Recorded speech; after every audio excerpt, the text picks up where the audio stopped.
everyone tells the immigrant to integrate, assimilate. I hate the word assimilate. I use the word hate because I really actually hate that word assimilate.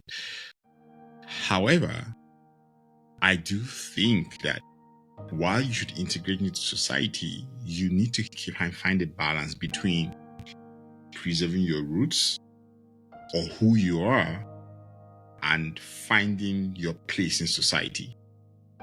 Some people would say to you that you should completely forget about who you are, and I don't know if that's healthy. And Tope and I talk about that a lot in this episode. Let's get to it.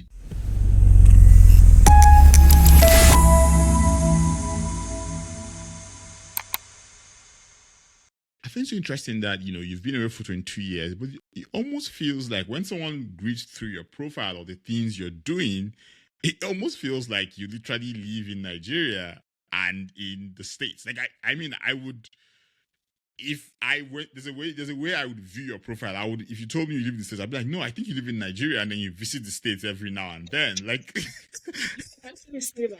You can actually say that because I try to go to Nigeria every quarter, once a quarter, because I do have two charities that I run in Nigeria and I have a business that I run in Nigeria. So Nigeria for me is home. But I think, when I look at everyone who is here, especially people who say, I cannot go back to Nigeria. This is where I'm going to be. And I'm married to one of those people. My husband is not going back to Nigeria. Every time I'm going, he's like, safe journey. I'll pick you when you come back. I always say, you look at the person's story when they were in Nigeria and you have to be very empathetic. I had a very good life in Nigeria. Very good life. I only came to the US to get another perspective. I came for grad school and I wanted to get some work experience. And then I got sucked into the whole American life. And I remember the first time I went to Nigeria was 3 years after I got here. And I was so scared. I was so terrified because I remembered the experiences that I had with armed robbers before I jackpot. And I was like, oh my God, I'm going back. There's insecurity. There's insecurity. And I remember being in France. I was connecting with Air France and I said, wait, you live in Baltimore and you are telling me that there's insecurity in Nigeria. I beg, go and sit down. Baltimore is the hood now. They can steal you in the broad daylight. This is where you live. This is where you work. And you are here carrying shoulder for Nigerian security. I beg, rest. So I think everything is just about perspective. And then another thing I noticed when I was on that plane was that a lot of people on the flight were Oyibo people. They were white people. And I was like, there's something these people are seeing in Nigeria that I'm missing because I'm not looking at it with the right lens. So, of course, like we said before we started the interview, Nigeria has enormous problems. Like, I'm the kind of person that when I'm in Nigeria, I'm complaining from airport till I get home. And then every day I'm complaining. But when I get back on that flight to come back to the US, you best believe I'm buying another ticket right there before that plane takes off. I have to be back. Nigeria is where the life is happening. I really think that some of us have been blessed with the blessing of having these two worlds. Why choose? yeah.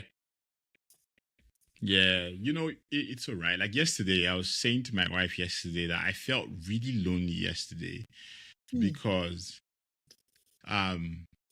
you just kind of hit me that sometimes, like it's maybe a bit much safer. Things are a bit more normal here, but you sacrifice a ton to come live here. Like you sacrifice a lot to come live here. You sacrifice close friends, family, especially if you live at a certain age. If you live as a kid, I have two boys, and they're going to grow up here, so they won't have all that. And I grew up in Nigeria. I worked in Nigeria, and then you come here, so you kind of sacrifice all that, and you're always having to balance between, I miss home, I miss my friends, I miss close family. I have to call my brother if I want to see him. All those things, and like you said, so Nigeria is always like where the life is at. I'm Muslim, so and there's something yeah. Go ahead. Okay, go ahead. Yeah, continue. Yeah. So I was going to tell you that I'm Muslim. I want to hear what you say about you. You said you're Muslim, yeah. Yeah. Last week was Eid, and I said to myself, and I was telling my team at work, I said, this is the last time I'm going to spend Eid in America. Period. It's not going to happen because Nigeria Eid. What are you saying? as you are cooking your own meat, you're eating somebody else's meat. The whole place is I have bubbling. not eaten rams. Hey, the whole place is bubbling. I Don't can't even kill remind ram me. here. I can't. I can't kill ram here. So, and then that was last Sunday, 2 Sundays ago. By Tuesday, I'm in Jebu. They were doing Ojude Oba. The whole place was bubbling. The whole internet was shut down by Jebu people. I was like, man, I should be there. These are my people. And then on Tuesday, this last Tuesday, there was Chivido in Lagos. I mean, like, we have to be online attendees. So Chioma and Davido's wedding, why? Why couldn't we be there? So in as much as there are problems and there are challenges, I also think that at some point in life, we really have to understand that life is not all about you switch on the power and there's light. You turn on the tap and there's light, there's water. There's more to life than that. There has to be more to life than that. We're social beings. We're wired to be these social beings. And if we don't take care of that, we're going to grow old and be alone and be sad. I mean, be in nursing home. Yeah. You just reminded me of like that. I have not had ram meat. Like I've not had that for like 3. I mean, I've eaten ram, but like it's just like because the Salah ram is different. The Eid ram is a different vibe. Different. Just like Christmas rice is different. Christmas rice is different. Yes, it's just different. I was telling my husband this morning that I said I feel like going to Tantalizer or TFC and buying the rice, and he said, "What's different? The Tantalizer's rice that you cannot cook." I said, "It's different. You don't understand." Tope, you're in Nigeria. Tope, you don't live here. Tope, you don't live here. I swear, you exist here. Like you exist here. Like you exist in the States, but you live in Nigeria. Like I swear, like you're thinking of Tantalizer's rice. Yes. You exist here. You don't live here. You just exist. You're just like, oh hey, hi, yeah, I'm here. But you're back.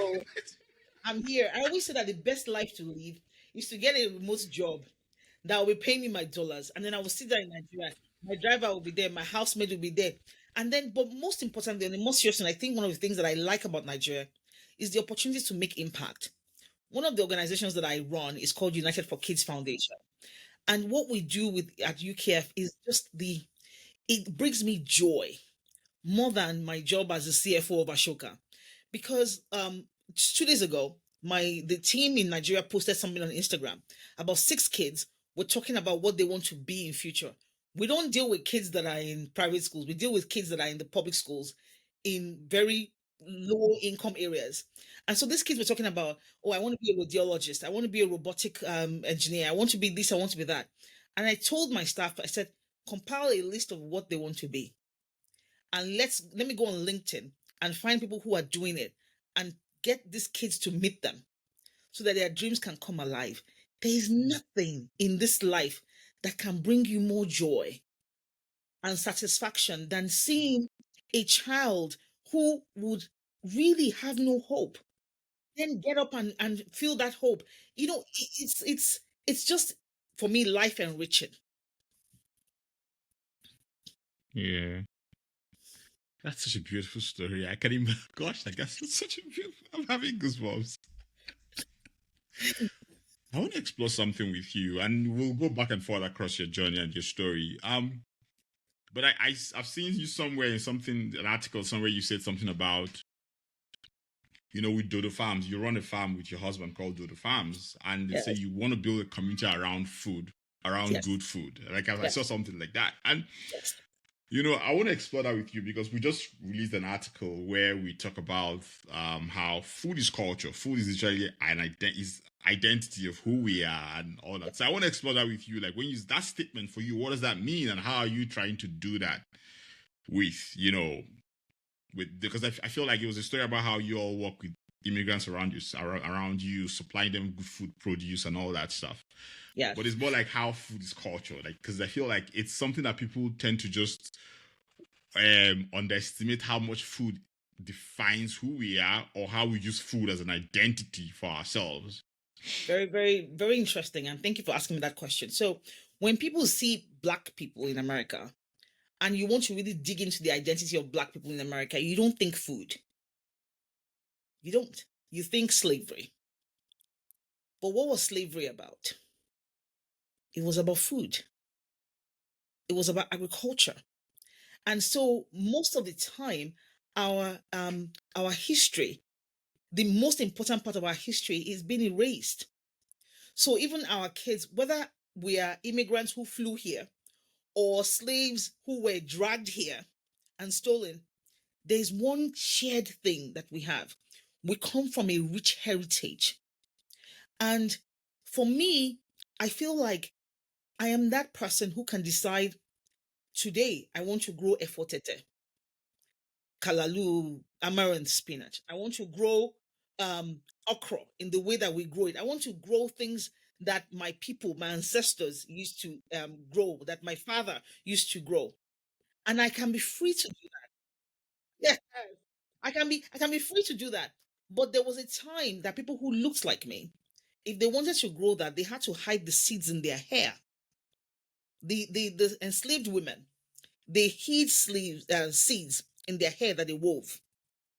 There was a time that people who looked like me could not sell what they grew for anything. Whatever they grew and toiled on was owned by somebody else. That story needs to be told.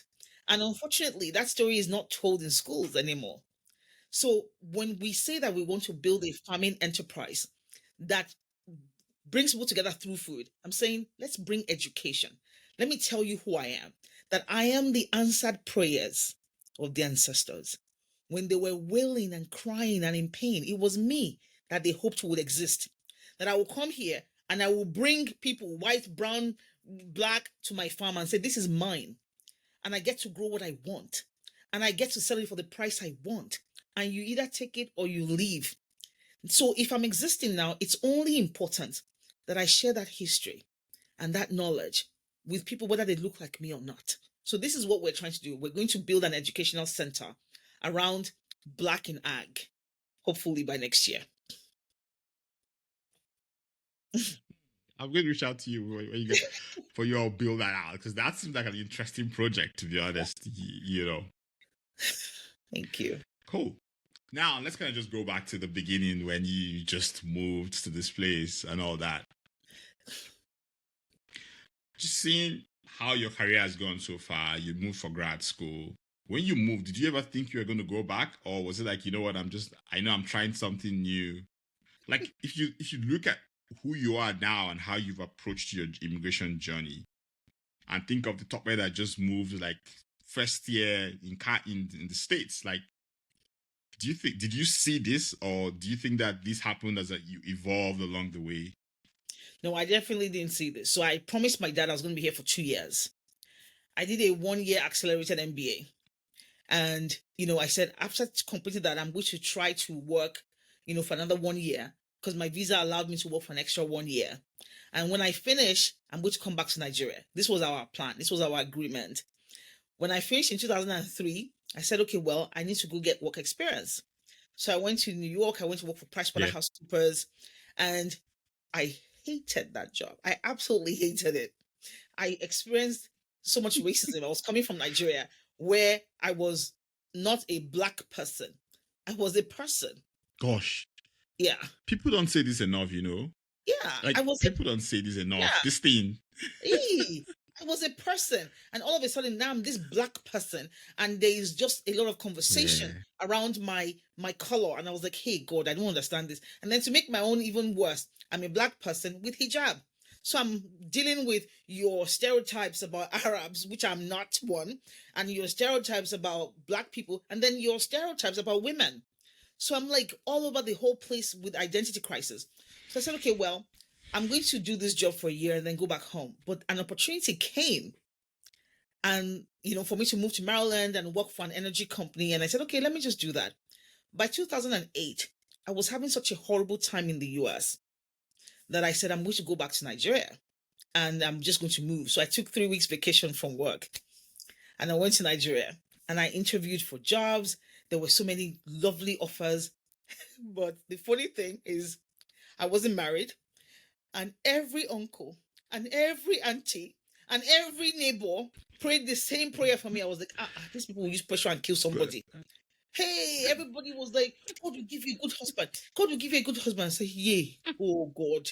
So I was like, it looks like this America is my hiding place. Let me just go back to America. So, but when I came back to the US, I said, okay, why do you feel the need to choose? Why don't you just thrive in both? Mm. Because the challenge with being an immigrant who is not deeply and firmly rooted in your new home is that you suffer something that we call in the investing area immigrant mentality when it comes to investing.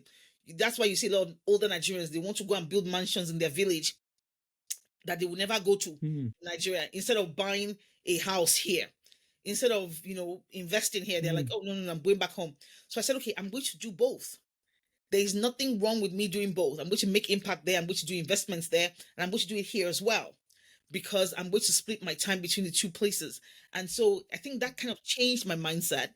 And I was like, okay, you are here. You need to get good jobs. You need to be able to fund this lifestyle that you want Yeah. to live. And that's what I've been doing. That like could you explore that immigrant mentality a bit more? Like because could you just explain it a bit more? Because it's so interesting when you put it that way. Because Mhm. I have a theory, especially for Nigerians and maybe more. I don't say Africans because that would be me reaching, but I have a theory. So we come here, first generation immigrants. We work hard. We build careers up, but I feel like that immigrant mentality thing actually spreads across a lot of things because then what happens to us is that we're never fully settled. And we're raising second gen immigrants who are not exactly fully Nigerians. I call immigrants the in-betweeners. Like, so that's what I call them, the in-betweeners. We are always in between cultures. We either Nigerian, you're not fully Nigerian, you're not fully American. Even your kids are not fully American or not fully Nigerian. They're just somewhere in between, but they are just more leaned towards one culture than the other. Then as we get older, because of immigrant, we leave. And then leave our kids to start from ground zero again. And so it feels like that immigrant mentality thing just literally affects everything. The kids don't have dad or mom's cover. Dad or mom says, hey, I know someone here you should talk to. Because in the West, referrals is a massive thing. It's a massive pipe for getting jobs, for getting opportunities. So we were like, no, we are so invested back home. And we go back there. And then we're not fully still there because you've not even gone there you've not really done anything there for like 10, 15 years. So I just want you to explore that immigrant mentality thing a bit more from the investment point of view and all that. So I think we should learn from two kinds of entities. The first one is Chinese, Indian, and all those other immigrant groups. First of all, you see them here. Indians, they own all of the petrol stations, gas stations. They own all of the mom and pop grocery outlets, 7-Elevens and stuff.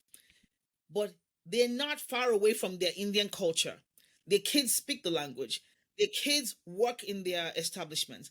Their kids, are immersed in their culture here and back home. Because these people, a lot of them would also still go back home, even if it's once a year, or still keep in touch in some sort of way, explore their culture in some sort of way. But we are fighting a different kind of battle because we're not black enough. You don't understand the struggle of African Americans who are descendants of the enslaved.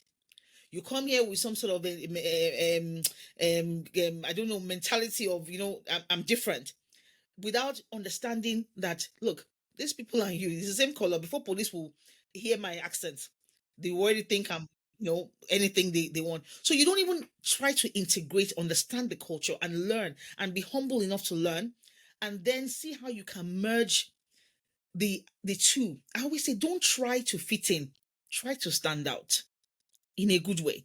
The second entity that we have to learn from is Fortune 500 global corporations. I see myself as a Chevron, as a McDonald's, as a Google. Is it that when you see Google in California, that same Google, you go to Nigeria and you see Google headquarters, will you say this one? This one is the smaller, lesser Google. Is the Google in California that is the original Google? No, they are spreading their wings as like a global company. They grew up here, but they are going abroad Yeah. and they are building a conglomerate. That's who we are. We cannot forget our Yeah. identity, but at the same time, we cannot not use it as a strength. We cannot not use it as, Yeah. as like, I think most of the time we're afraid, and rightly so. Americans, they will make you shrink if you're not careful. You enter a Yeah. space and people will just ask you a question or pass a comment that is so aggressive, but they're saying it in such a nice way that you don't even know that they're abusing you. I was in a meeting one day in the county we were farming before, and the director of the Office of Ag said something to me, and he said, I was giving a suggestion. I'm a CPA, I'm an accountant. I have 20 something years in business. So this is my area. I'm talking about this. And the man said, this is not how it's done here. And that statement, everything, every idea I had just ran away from my head. I was like, I kept thinking, how is done here? Where is here? Is it saying here, Montgomery County? Is it saying here, America? Is it saying here, white America? Like, where is here, Gongo? As this conversation was going on, I couldn't add any value. But you see, you're going to make tons of people like that, whose only job is to disarm you. Like, they want to take the power. So now, I don't tell people, say, I'm almost 50 years old in my life. So now, when I enter a room and I start to feel like you are being racist or aggressive towards me, the first thing I say is, which of my identities is bothering you? Is it my hijab? Is it my accent? Is it my color? Is it my origin? Immediately I say that, I can see the power don't shift now. Because even the person that is being mean towards you doesn't know that they are confused about your identity. They don't know that is what is really bothering them. But my own power, my way of getting power back is to say it. I used to be a university professor for about 4 years. And the first year I struggled. The students would just be mean and be racist to me. I'll go to another professor's class to observe the class, and a student that will not be able to open their mouth will be in my own class and be mouthing off and be like really rude. So what I started doing in my second year was, the first day of class, my first slide is to say, you leave your biases, your entitlements, and your privileges at the door. There's only one boss in this class, and that's me. I will say, you're going to struggle, because for many of you, this is the first time a Black immigrant African woman with a scarf on her head and with a very funny accent is going to tell you no. And you will struggle. And I'll be here to hold your hand through that struggle. I will help you, as long as your biases, your privileges, and your entitlements are not in the room. People will be quiet when I say that.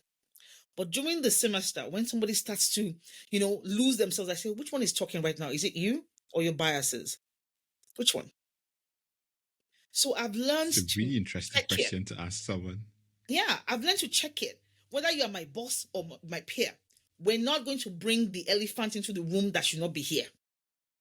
We're just not. Yeah. It's because, gosh, I guess, that's very thing you say about where we don't invest enough to try to understand what it means to be African American, because I mean, sometimes I don't, not that I don't blame us, but I'm like, oh yeah, I understand in the sense that back home in Nigeria, I'm just Nigerian. I'm Igbo or Yoruba or Hausa, but I'm just Nigerian. I'm not, but when you come here, suddenly I have to somehow subsume my Nigerian, Igbo, and become Black. So you're applying for a job, they say Black African American. I'm like, but I'm more than that. Like, that's such a huge monolith, like in that thing. And I feel you're right. Like, just even trying to understand what they're dealing with sort of helps you to start to see the things that you are going to have to face and deal with. And then and I really like that your approach. Like, I don't know if I have the mind to do it. I probably learn how to do that at some point, but I really like the approach of saying, what is actually happening here right now? Is it your bias talking, or are you the one talking to me? Like, let's talk about it. If you have a bias, it's an uncomfortable conversation, but let's probably talk about it, because maybe that way no offense intended. Let's just learn and see how it Yeah, if you don't goes. want to learn, you know what? Okay, that's okay. The only thing is that you're not going to make me uncomfortable the entire time while Yeah, you are standing there, bullying me. And I started doing it. I got the yeah, mind to do it when that director of art said, "This is not how it's done here." And I realized that I lost my entire train of thought in a yeah, room where I was the expert. I yeah. lost it. I lost You it. know, you, Yeah, you just. I just became confused. I'm gonna send you. I'm gonna send you a video I saw on LinkedIn yesterday. If you didn't see it, it was from Farrell. Shared it with. He was advising someone, and he was like, it was so interesting. Let me see if I can find it while we're talking. But it was a thing he said to someone. He was talking to a guy, some other guy, and was advising him, and he goes like, um, don't be emotional. Like you just no need to be emotional. Like it doesn't help you with anything. And that's actually what you're doing is like there's no emotion. There's just hey, What was it's happening? just what it is. Like What was yeah, happening? it's just what it is. Like yeah, what's going on here? Like What was can we just happening? talk about it? No, so that you can also get comfortable. I remember there was a very, very lovely colleague of mine, lovely, amazing woman. She's Caucasian, as white as they can be. One day, a student reported me to her that, oh, Tope said something I didn't like. And the colleague said, she asked the student, are you angry because somebody said this to you? Or are you angry because Tope is the one who said it to you? Oh gosh. Yeah. I was like, wow. Wow. Because you're so right. Like so bias is an interesting thing Yeah. because people actually don't know when they do those things. They don't. They don't. It's They do not. it's so embedded deep in the psyche that it just triggers them and they act. And Yes. then if Yes. someone unless someone calls you and says, hey, Yeah. who's really acting here right now? Yes. Is this you? Or is this the bias embedded deep inside over time from conditioning that is literally just popping its head and like, hey. Yes. And it's uncomfortable. And that I think that's why many of us African immigrants are stuck in this immigrant mentality space where the moment we have anything to invest, what we want to do is to go back home. Because that's a place where you are allowed to be. That's a place where you are almost a king. But here, no matter what you do, people are still asking you. We have a 10.42 acre farm here. And even Amazon, the driver will bring a package. And my husband will want to take the package because he's the real farmer. And you will see the Amazon person looking like, no, I'm not giving the package to help. I want to give the package to the owner because they just don't think What? that no, they don't say it, but this is how they're like, no, I want to give it to the packages for the people that own this place because they don't think that you can own this place. We live in a place in Maryland on the farm where the population of Black people is just 3%. And so you can imagine many people have never seen a Black farm owner. We sell in DuPont Circle in DC, where people will say, this is a large market. This is one of the largest markets in the area. People will say, how long have you been selling here? And you say 4 years. It's like, I've never seen you. I'm like, you've never seen me because you just don't see me. You don't see me. You just pass. They can't see you. A lot of people cannot see you. So this is like a huge barrier that I don't think is out of wickedness, but it chips away at your confidence as a person. When people don't see you, people don't acknowledge you, people don't think you are able. People come to our farm stand and they say, oh, who are the owners of the farm? And I'm like, it's us. Because they really automatically assume that we're selling on behalf of somebody else. And you also have to think about even African Americans that are descendants of the enslaved. When you're trying to get them into agriculture and they're like, no, no, no, no, I don't want to do that. You have to think about the mentality, the burden that they're carrying. These are people whose ancestors were bullied, were beaten, were robbed on top of this agriculture. You now tell me that that is what they should embrace. So that's what I mean by us immigrants. We have to, first of all, understand the lay of the land first. If you don't understand the history of Black Americans in agriculture, you're going to come here feeling like the best thing since sliced bread, and you will just fail. Oh god, yeah. This story you're telling that it's. But like you said, I think it's. It's just kind of understanding that it's not out of wickedness. It's just people just doing things that they don't even understand why or how they are doing them. No. It's understand, it's bias, unconscious bias, doing things, and then you just saying, okay, you know what? Again, it's don't take it personal. Take note of it and take care of it. Like that's just the problem. Like that's what Farrell said. It's like, don't take it personal, because when you take it personal, you get emotional. When you get emotional, it alters your decision making, and you don't handle it the way you should handle it. You just go all emotional and you mess everything up. Don't take it personal. Well, just take note of it. Like, okay, this is how I'm going to take care of it. You're human, and yes, when you as an adult, true. You're an adult, and somebody is, somebody's just being mean to you. You're like, what? My niece, she's a rising junior in high school, and she's in a very good private school. And one day I was reviewing one of her essays, and I said, why didn't you ask your teacher about this thing? I was correcting something and said, why didn't you ask your teacher about this thing? She said, I asked. And the teacher said, what kind of question is this? Now, there was nothing wrong with that question. That was a valid question. What? Yes. And if you ask the teacher will probably say, no, I was just, I was doing nothing. But this is the bias we're talking about, that the person doesn't know that what they are doing is implicitly racist. It's racist. What they've done is to try and minimize this young lady who may not now have the courage to ask a question the second time. So, gosh. Man, that is something. Yeah, it is hard. I mean, so, gosh. That is something. So I think we're going to round up now, but I have like 2 more questions for you. I think the first one is, if you describe the first time you came to America, and if you think about America now and American then, do you think anything has changed for like immigrants? Like, you think it's still the same, or you think things are much better than it used to be? Wow. Question. I think the only thing that has changed is me. It's me. Yes. When I came to America, I was drinking this Kool-Aid of this perfect place.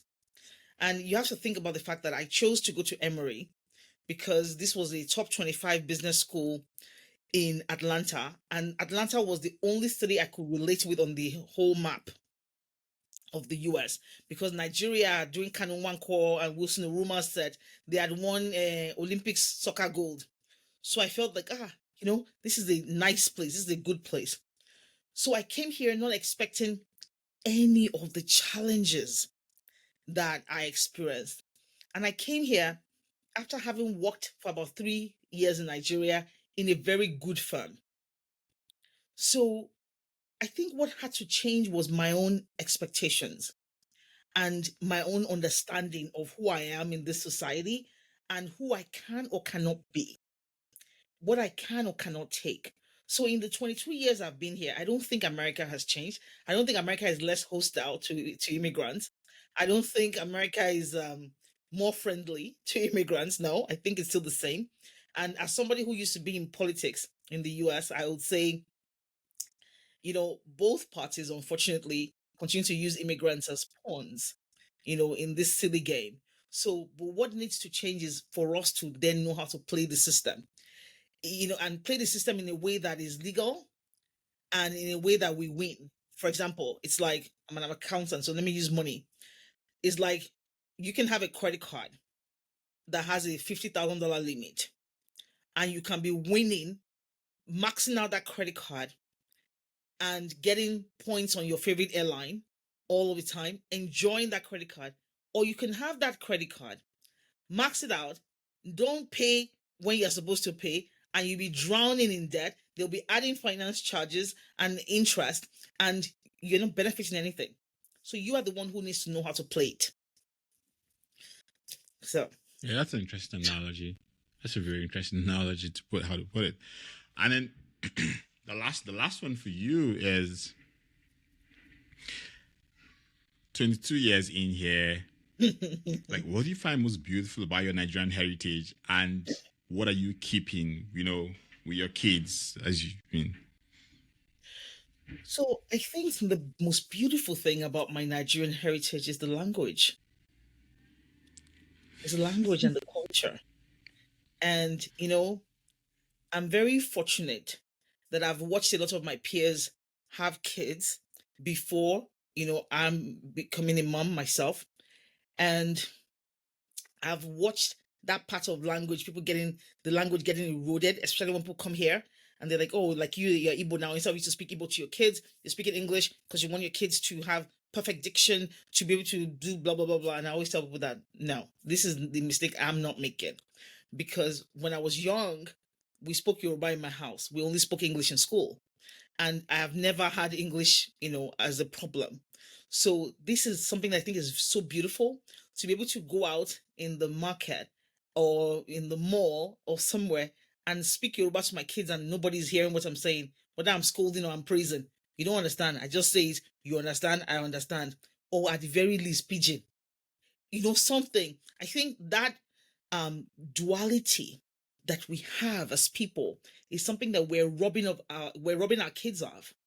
We're stealing it from our kids every single day by not giving them names that identify them with the culture, by not speaking the language that endears them to the culture.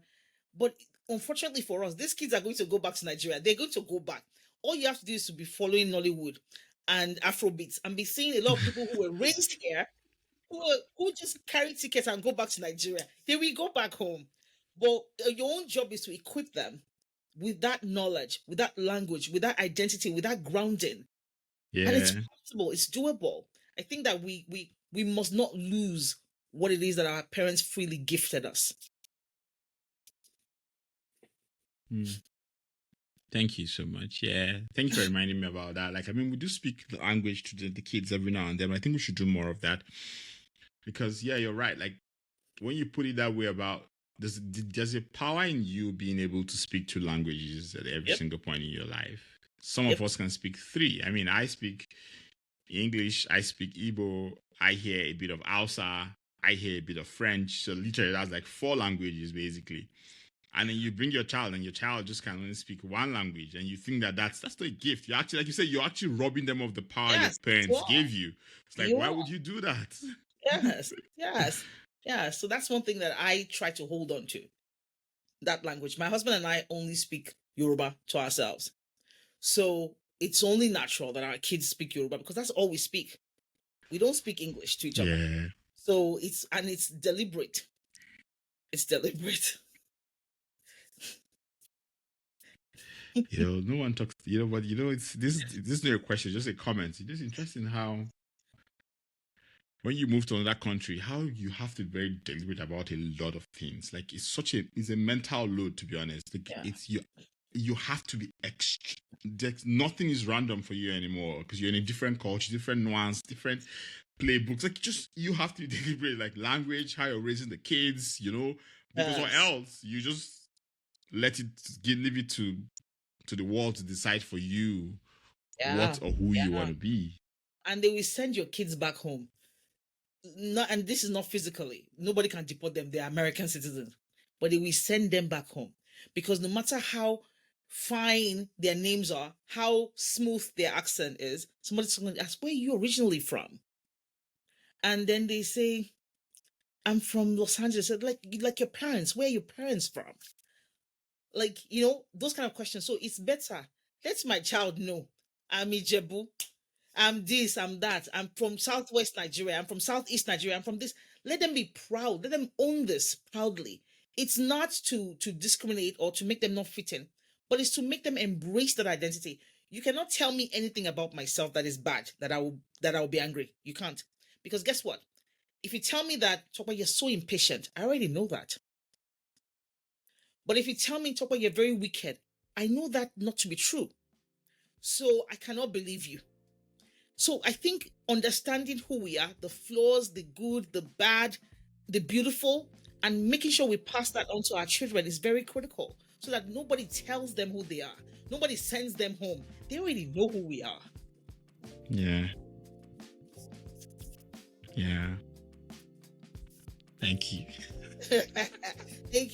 Thank you so much. I really enjoyed. Honestly, really, like I feel like someday I should start writing. I should write a book or an article about all the lessons I get from all these interviews, because, like, thank you. You're most welcome. You're most welcome. You're most welcome. It's been a pleasure. Yeah, thank you so much for coming on this. Thank you for your time. I really appreciate this. Thank you so much, as always, for getting to this point of the podcast. I hope you enjoyed it. And if you know someone who finds this useful, please send to them. As I always say, please subscribe, like, share. I mean, follow us. We're on Substack, we're on YouTube, we're on Instagram, we're on LinkedIn. Just sign up, please. Thank you.